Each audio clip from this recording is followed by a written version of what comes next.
La délivrance n'est pas une opération intellectuelle. Ce n'est pas une opération mécanique. C'est vrai que quelque part, elle peut faire appel à notre intellect, mais nous voulons dire que ce n'est pas une opération intellectuelle. Ce n'est pas quelque chose qu'on peut efficacement apprendre dans une académie ou dans une école. La délivrance est une chose spirituelle. C'est un acte spirituel dans lequel l'Esprit de Dieu est le moteur principal. Le cerveau de l'homme n'a pas ce qu'il faut pour identifier les forces en présence, pour identifier les mécanismes d'éviction de ces forces-là. Il n'a pas ce qu'il faut pour déjouer les ruses et les stratégies des forces en présence. Nous allons nous intéresser à un cas de figure dans Actes chapitre 16. Nous lisons à partir du verset 16. Voici ce que dit l'Écriture. Comme nous allions au lieu de prière, une servante qui avait un esprit de python et qui, en devinant, procurait un grand profit à ses maîtres, vint au-devant de nous et se mit à nous suivre, Paul et nous. Elle criait, « Ces hommes sont les serviteurs du Dieu très haut et ils vous annoncent la voie du salut. » Elle fit cela pendant plusieurs jours. Paul, fatigué, se retourna et dit à l'esprit, « Je t'ordonne au nom de Jésus-Christ de sortir d'elle. » Et il sortit à l'heure même. Donc, ici, nous sommes dans un cas atypique mais qui est utile. Nous avons affaire à une femme qui dit des choses qui ne sont pas fausses. Il faudrait que nous le rappelions. Ces hommes sont les serviteurs du Dieu très haut. C'est une vérité. Et ils vous annoncent la voie du salut. C'est également une vérité. Cette femme le fait et de façon répétée. On aurait pu se dire, ben waouh! Les apôtres auraient pu se dire, mais le Seigneur envoie devant nous quelqu'un qui confirme notre ministère. Vous voyez qu'à ce niveau-là, si l'activité se joue au niveau de l'intellect, on est tout de suite dans l'erreur. Mais c'est au niveau spirituel que ça se passe. Quoique ces paroles soient vraies, il y a un fait, c'est que l'esprit qui les prononce est un esprit impur, qui a des motivations impures. Et intellectuellement, il n'aurait pas été facile d'identifier ici, de discerner ici qu'on avait affaire à un esprit de python. Donc, c'est l'esprit de Dieu en nous qui détecte les forces en présence, qui nous alerte sur une présence étrangère en face de nous, autour de nous. Et c'est lui qui, voyant dans le spirituel, connaissant ce qui se passe dans le spirituel, est à même de nous inspirer sur les voies et moyens, les stratégies et les mécanismes pour effectuer, alors qui vont constituer le service de délivrance. On peut, dans un séminaire ou dans une académie, enseigner peut-être sur les manifestations de certains esprits, mais l'expérience a prouvé que vous pouvez être par exemple face à un esprit des eaux, les manifestations ne seront pas les mêmes à 100% d'un cas à un autre. Donc, si on se limite à cette façon de fonctionner, on va facilement tomber dans l'erreur parce que chaque esprit a sa particularité. Et en fonction de sa mission dans chaque vie, on y trouve également des particularités que notre intellect ne peut pas gérer.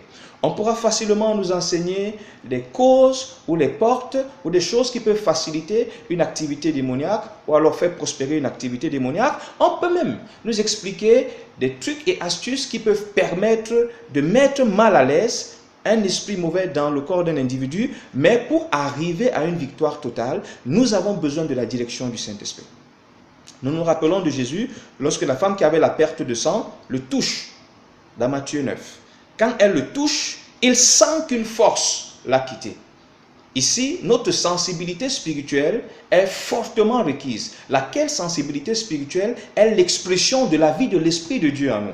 Parce que si l'Esprit de Dieu vit effectivement en nous, il est à la fois pour nous ce détecteur qui nous signale, qui nous donne des alertes, que ce soit dans notre propre vie, que ce soit dans les vies de ceux qui nous sont soumis, pour ceux qui sont dirigeants, dans les vies de ceux qui nous entourent. C'est lui qui peut nous alerter que derrière ce cas de fièvre, c'est une fièvre, la température signale effectivement que c'est une fièvre, mais derrière cette fièvre, il y a autre chose. Ce n'est pas de manière intellectuelle. De manière intellectuelle, ce que nous allons faire, c'est que nous allons aller à l'hôpital, nous allons prendre la température, nous prendrons ce qu'il faut pour faire chuter la fièvre, mais dans le fond, l'Esprit de Dieu en nous qui sait toutes choses nous alerte. C'est encore là l'occasion pour nous de découvrir le caractère incontournable, le caractère indispensable du ministère du Saint-Esprit dans la vie du croyant. Dans ce monde où le subterfuge est l'une des armes par laquelle le diable réussit même dans les milieux supposés être pétris dans la présence de Dieu, réussit à opérer de façon sournoise sans qu'on s'en rende compte. Donc, bien aimé, je voudrais que tu le comprennes. L'Esprit de Dieu en toi n'est pas seulement là pour que tu parles en langue. Il n'est pas seulement là pour que tu aies des visions. Il est aussi là pour te conduire dans des cas de délivrance que tu peux rencontrer, que ce soit dans ton ministère ou que ce soit pendant que tu marches. Il est là également pour pouvoir t'alerter sur les forces en présence et sur les astuces, les trucs qui peuvent être utilisés dans ce sens-là. Donc, c'est poussé par l'Esprit de Dieu, nous revenons dans le cas de Paul, que Paul, elle le fait pendant plusieurs jours. Donc, on peut supposer que pendant qu'elle est en train de le faire, jusque-là, il n'y a aucune alerte, ça semble normal. Ou encore, une deuxième supposition, c'est qu'il y a effectivement cette alerte chez Paul-là, mais il prend du recul. Il prend du recul pour se rassurer que cette alerte qu'il a réussi effectivement à la décrypter. Et à un moment, quand il y a cette conviction que non, ces paroles, quoi qu'elles soient vraies, ont une origine douteuse, ténébreuse, Paul réagit sous l'impulsion de l'Esprit. Et ce ministère de l'Esprit, on va le voir de manière fréquente dans les actes des apôtres, dans la vie des apôtres. Au jour d'aujourd'hui, il faudrait que nous sachions que même si Jésus nous a donné le pouvoir sur les serpents, les scorpions, sur toute la puissance des ennemis, que rien ne pourra nous nuire, la réalité nous révèle que tout le monde ne peut pas opérer face à tous les cas de délivrance. Il faudrait que vous ayez été oint pour ça et il faudrait que justement cette onction vous apporte la direction nécessaire. Parce que la pratique nous révèle que, et même ça ne date pas d'aujourd'hui, que la méthode de Dieu pour guérir, pour délivrer, varie d'un cas à un autre. Dans un premier cas, peut-être ça va se faire sans que vous ayez besoin de toucher la personne.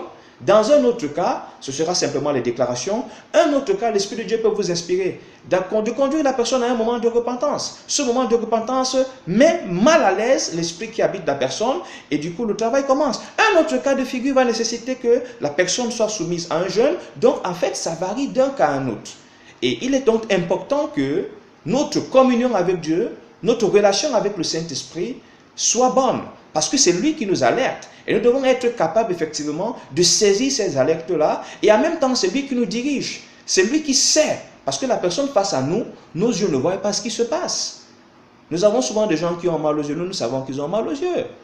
Mais le plus souvent, c'est quand on est en pleine séance de délivrance qu'on se rend compte que ce mal-dieu en fait a une origine spirituelle. Et quand on a fini la délivrance, on se rend compte que la personne, son mal-dieu disparaît.